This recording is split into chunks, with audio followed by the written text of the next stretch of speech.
Hey, it's Scott from FamilyWheels.ca with another car review for your growing family, and this is the 2019 Mazda 6. Now, the last time we had a Mazda on the channel was the CX-3 crossover, and I really liked that car. And in general, I think that Mazda are doing a lot of things right these days. Great value, great design, and in particular, great looks. I mean, the 6 here kind of proves my point. It's a sharp looking car, isn't it? But the thing is, a lot of families these days are opting for SUVs and crossovers because they seem to give you the most bang for the buck. But what if you don't want an SUV or a crossover? What if you want something different? Maybe you want to stand out from the crowd a little bit. Well, is a sharp-looking sedan enough for a growing family? Does it check the right boxes for you and yours? There's only one way to find out. Let's go check it out.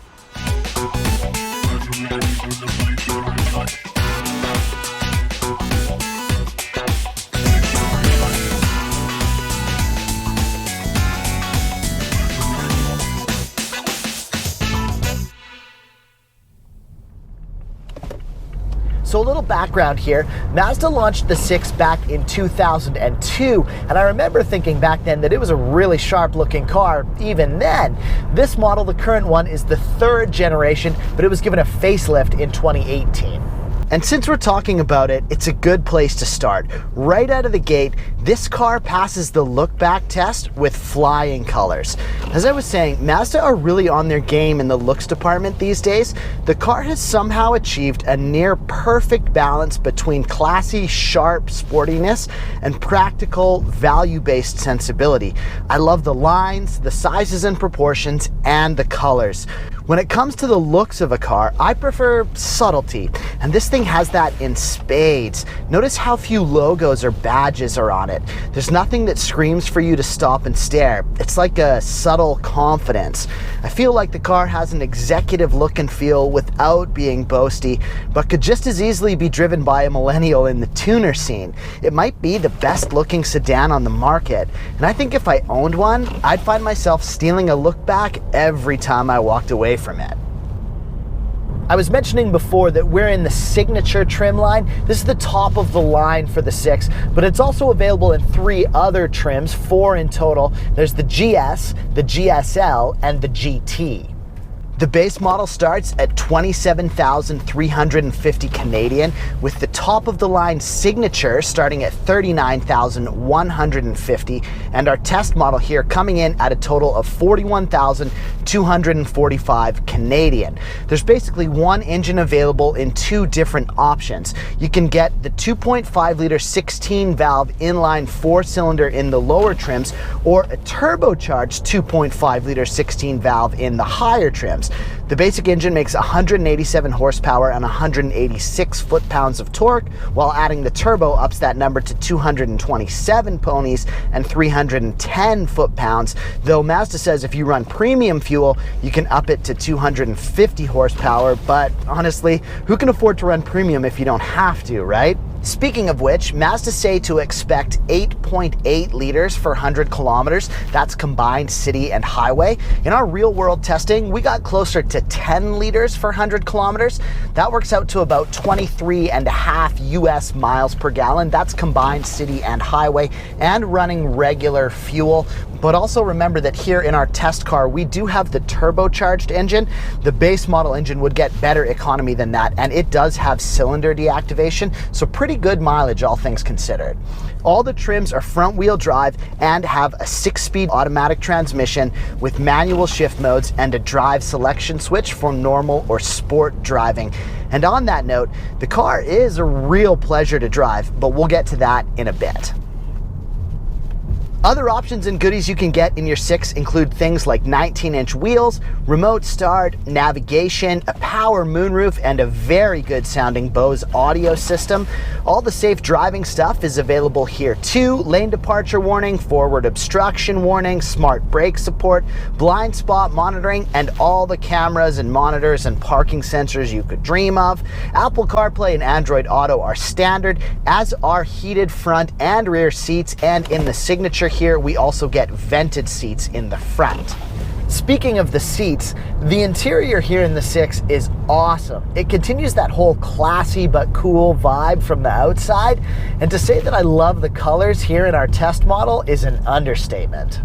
This is Napa leather, and the color is called dark chestnut, and it's so subtle, but it looks so stinking good. At first I thought it was a dark grayish color, but then in the right light I realized that it's more brown, of course, and it nails this whole high class look without feeling boasty.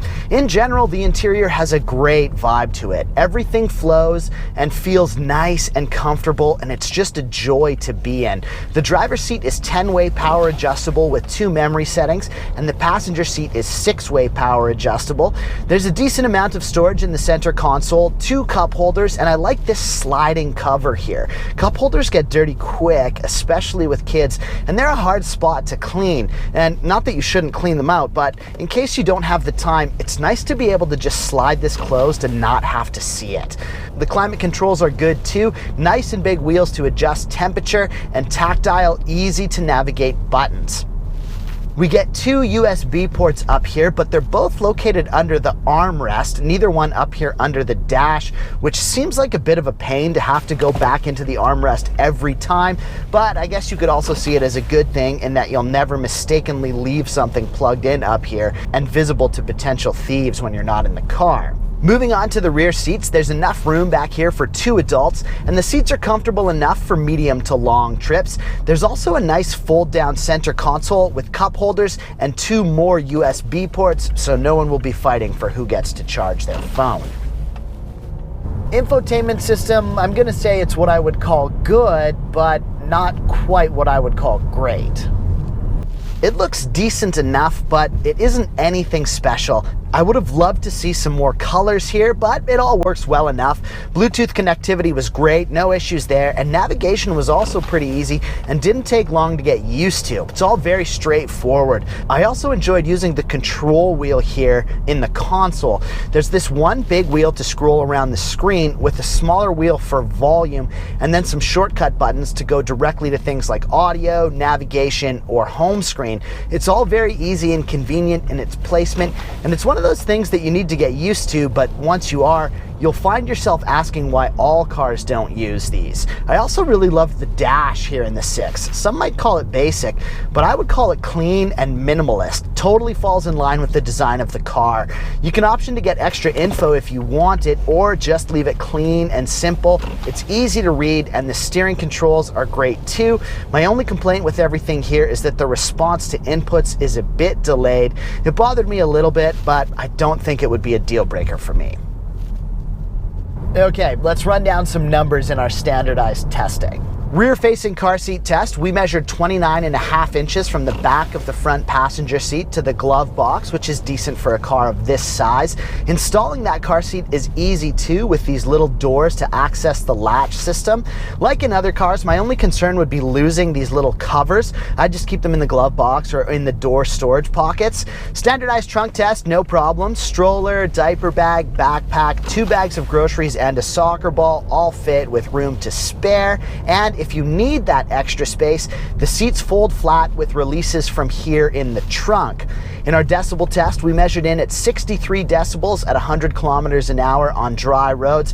And as we said off the top, the 6 passes the look back test with flying colors. Okay, drive-wise, the Mazda 6 is an absolute blast. It has a sport mode that, when switched on, holds the revs a little while longer, but even without it, this thing has plenty of get up and go. It's not crazy like some other sports sedans we've tested, but for the amount of power the 4-cylinder turbo puts out, I'm really quite happy with it. It handles very nicely and keeps you and your passengers comfortable in the corners, which makes it all the more appealing to drive. It feels tight and zippy without feeling like a tuner or a go-kart. It's well balanced and peppy.